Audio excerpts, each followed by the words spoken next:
Bugun arafa ham o'tdi mana. Hamma oshni yeb, dam olib uxlab yotibdi. Mana yerda mana musofirlar ishlayapti. Soatimiz necha bo'ldi?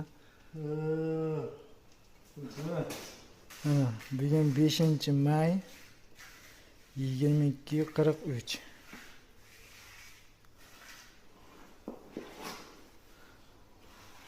Arafani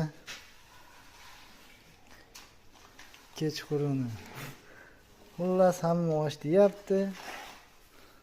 Musofir yigitlar mana qilib ishlayapti. Bularga ham bayram bormikan? Mana bunaqa joylarda stashga qo'yib yurishibdi.